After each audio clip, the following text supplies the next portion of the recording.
বাংলাদেশে বর্তমানে এমন একটা সরকার আছে যারা অন্তত ভারতের কাছ থেকে জবাবদিহিতা চাইতে পারছে যে আমার দেশে পানি ছাড়ার তুমি কে, আর ভারত গোজামিল দিয়ে যাই বলুক অন্তত একটা স্বীকারোক্তি কি দেওয়া লাগছে, যেটা গত 15 বছরে কারো বুকের পাটে আমরা সে সাহস দেখতে পাই নাই। এটাকে দেশপ্রেম বলে। এটাকে কি বলে? এই যে জলবায়ু পরিবর্তন নিয়ে এত আন্দোলন পৃথিবীতে করে, আশ্চর্য হয়ে আমি জাতিসংঘের মঞ্চে দাঁড়িয়ে জলবায়ুর বিপর্যয় নিয়ে যারা মোটা গলায় বক্তৃতা দেয়, পৃথিবীর ভারসাম্যকে নষ্ট করার জন্য তারা সবচেয়ে বেশি দায়ী। যে বাঁধ নিয়ে এত কথা আপনারা শুনতেছেন, এই বাঁধের বিষয়ে আমাদের বাংলাদেশের একজন মেয়ে ফাতিহা আয়া, নাম শুনছেন আপনারা? সে ছোট্ট মানুষ, কিন্তু তাকে আল্লাহ এত মর্যাদা দিয়েছেন, সে কিন্তু জাতিসংঘে ভাষণ দেয়। সে আমাদের পার্শ্ববর্তী দেশ ভারতের যেই প্রধানমন্ত্রী ছিলেন তাকে জাতিসংঘের মানে ওই মঞ্চে সরাসরি ধরেছিলেন যে আপনি আমার নদীতে বাদ দেওয়ার কে। আর কালকে হাই কমিশনার কি বললেন, কয়টা নিজে নিজে ছুটে গেছে।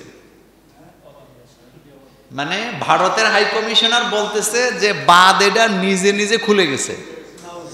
বাঁধ নিজে নিজে খুলছে কিনা ওইটা বিষয় নাই, কিন্তু বিষয়টা হলো বাংলাদেশে বর্তমানে এমন একটা সরকার আছে যারা অন্তত ভারতের কাছ থেকে জবাবদিহিতা চাইতে পারছে যে আমার দেশে পানি ছাড়ার তুমি কে, আর ভারত গোজামিল দিয়ে যাই বলুক অন্তত একটা স্বীকারোক্তি কি দেওয়া লাগছে, যেটা গত 15 বছরে কারো বুকের পাটে আমরা সে সাহস দেখতে পাই নাই।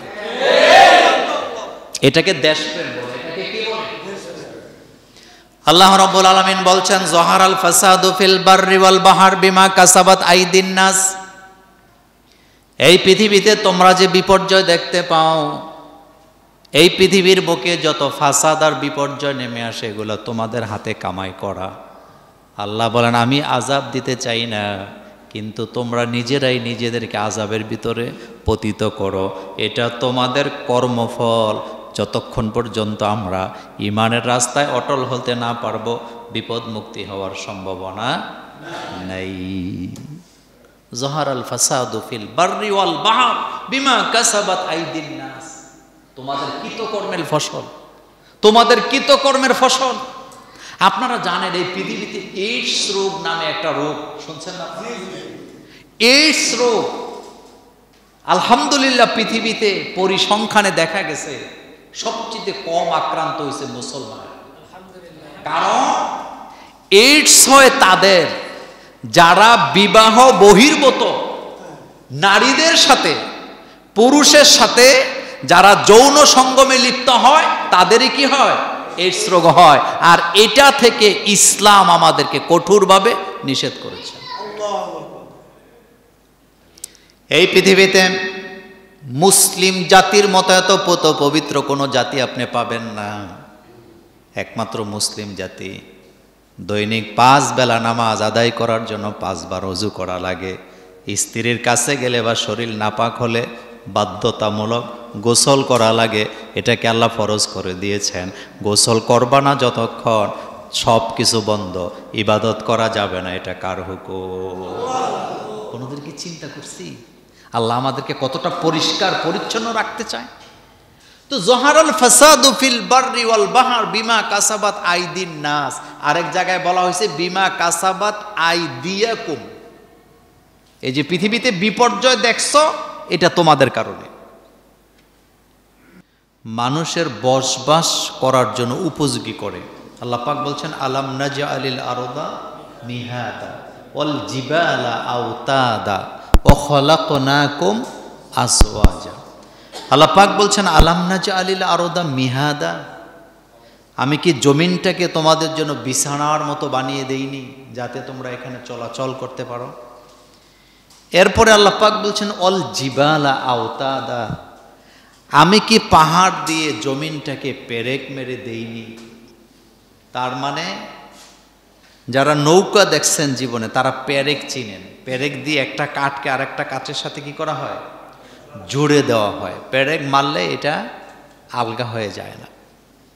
এই পৃথিবীটা মূলত আল্লাহ পাক পানির উপরে রেখেছেন, তার চতুর্পাশেই পানি। আর এই পাহাড়গুলি আল্লাহ পাক পেরেক হিসাবে দিয়েছেন যাতে করে জমিনটা স্থির থাকে। কিন্তু আমরা মানুষ পাহাড়কে সমানে আমরা কাটছি। এই কথাটা সত্য না মিথ্যা? পাহাড়ের সাথে আমাদের আচরণ খুবই খারাপ। সমানে পাহাড় কাটতেছি আমরা। রাস্তাঘাট, এই ব্যাপারে আমি আরেকদিন আলোচনা করেছিলাম। আপনি রাস্তা বানাবেন কিন্তু আপনি খাল বন্ধ করার কোনো সুযোগ কি নেই, কিন্তু করে দিচ্ছে। একটা কালভার্ট বানাতে হবে, এজন্য কি বন্ধ। ট্রেন রাস্তা করতে হবে, খালগুলা বন্ধ করে দেওয়া হয়। অথচ আল্লাহ পাক রব্বুল আলামিন এই পৃথিবীটাকে এমনভাবে সৃষ্টি করেছেন যে পাহাড়ের উপরে বৃষ্টি হলে সেই পানি নিচে চলে আসবে, সেই পানি যেন খালে বিলে চতুর্দিকে চলে যেতে পারে, সেজন্যে নদী নালা সৃষ্টি করেছেন কে? আল্লাহ পাক। কিন্তু আমরা নিজেরাই বিপর্যয় কি ডেকে আনি। এটা আমাদের হাতে কামাই করা।